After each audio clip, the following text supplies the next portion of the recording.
Stevens Pass, Washington. My name is Miles McLaughlin with Wilco Land. I'm going to share a couple listings with you I have in this subdivision called Yodelin. It's a really unique area. It's probably as close as you can get to Stevens Pass Ski Resort for private land ownership. And just the location itself is extremely special. It fits our mission statement of buying unique and epic properties and creating visibility to these out there. So these are raw land investments. Our specialty is finding raw land and bringing it out to the market. So we own these properties. And in this video, I'm going to cover a lot of FAQs I get about this general area, about this subdivision, these specific properties. I'm going to talk about access and what a guy could potentially do with them or what somebody could do with them. So just rolling through some photos right now. This area is extremely special. Like I said, it's in Stevens Pass. You just don't find a lot of land deals like this. These are few and far between. These are rare land deals and truly what I think is a world-class and special location. So we've all, if you're looking at this, you've probably been to Stevens Pass area. You kind of have an idea of what I'm talking about, right, in terms of a location. So again, it is one of those areas that's unique and different, though. Let me show you the property on Google Earth quick. Let me talk about it a little bit more. I'll get to access, how you can go view this on your own. We do offer more of a self-service business model. So, I'm going to share what I know. There's a lot of different opinions in this area. So first of all, there's a history back here.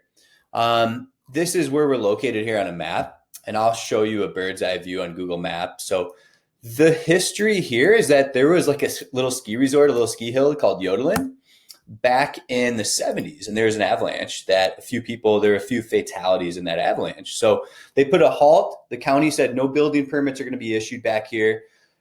That for properties that are in an avalanche zone specifically, there are properties marked as buildable. And I will actually be acquiring a couple of those. And those will be obviously priced totally different. But for the most part, the majority of properties back here are deemed unbuildable. The properties that have been built on have really cool like ski chalets, yurts. I mean, they're all really cool properties. They really fit the vibes back here. So if you drive back there, you're going to see a bunch of cool properties that people have developed. And some are old school, some are newer developments. So again, we're looking at Stevens Pass here. So we're just east of Seattle on Highway 2. And I think Stevens Pass ski area is going to be right here. So like I said, some of the only private land ownership you can really get in this general area. And so what I'm referring to here is here's a subdivision with all these properties called Yodelin, Division 3, Division 2, Division 1. I've bought and sold a few of them back there already. And look at, all of this land around it. Look at these little boxes here. As I zoom in, you can see that everything around it is Wenatchee National Forest, almost 1 million acres. So Henry M. Jackson Wilderness, it is all, as I zoom out, look at these little dots of private land ownership. The rest of this stuff is public land. It's wilderness areas. It's Alpine Lakes Wilderness down here. It's Wenatchee National Forest. So it is, there's something to be said about how rare land ownership is in areas like this. So something you can do on this property is camp. That is a potential use, like a tangible use on it right now. And I want to get to Google Earth and just talk a little bit more about it. We're in this just a world-class location. Look at these hiking trails. The Pacific Crest Trail, or the PCT, is right in your backyard. Look at Lake Valhalla. This is right in your backyard. This is National Forest right in your backyard, this ownership back here. So this is USA. So like I said, National Forest, it's either the Wilderness or Wenatchee National Forest. You can see some imagery on Google Earth. Hiking into Lake Valhalla, like I said, world-class locations for camping potentially. There is technology. So why do people buy these properties? So number one, you've got camping and you've got recreational use.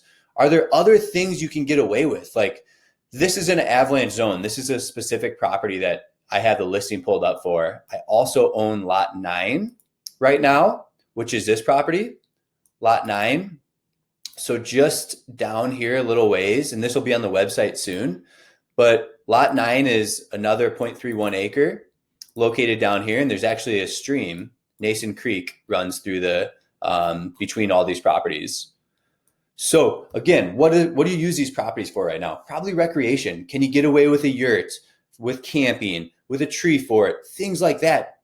Are those ideas getting creative with land use, right? So option number one, you have recreation.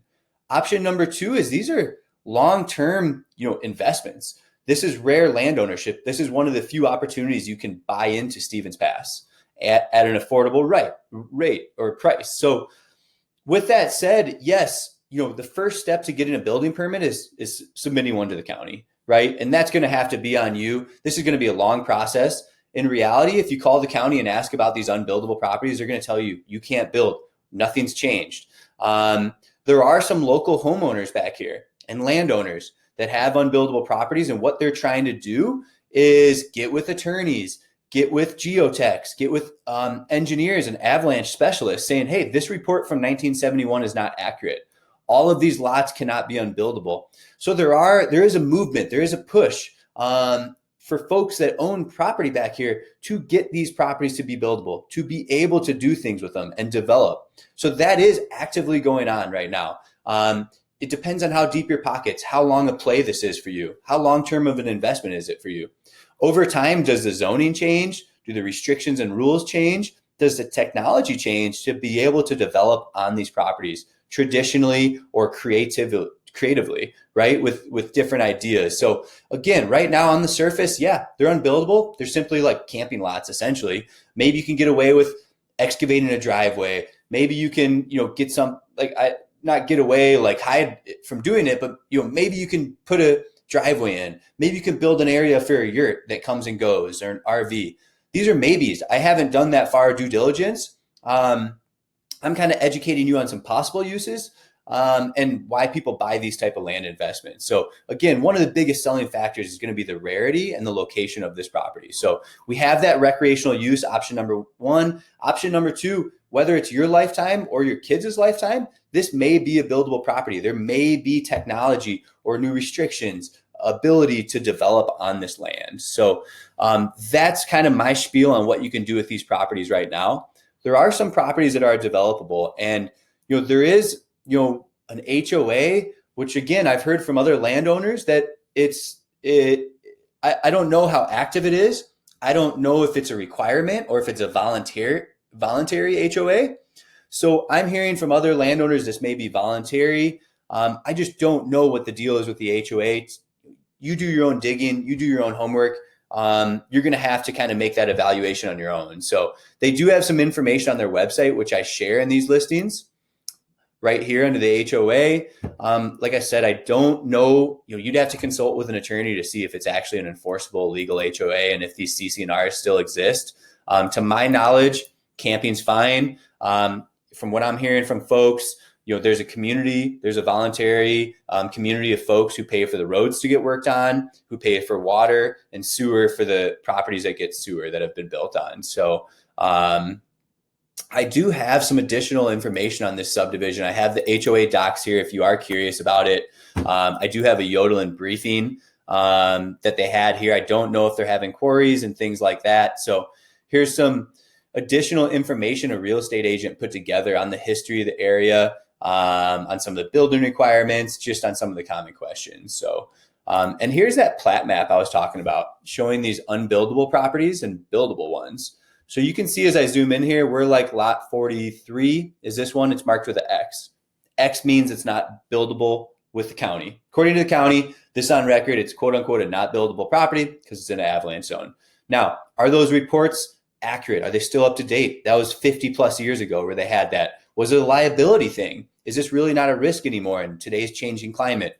There is an architect out or an avalanche specialist that I think you can pay to get a report done to maybe help with submitting a building permit to the county. But you can see these properties that don't have X's on it. These are the buildable lots. So, and here's lot 9, quote unquote, unbuildable.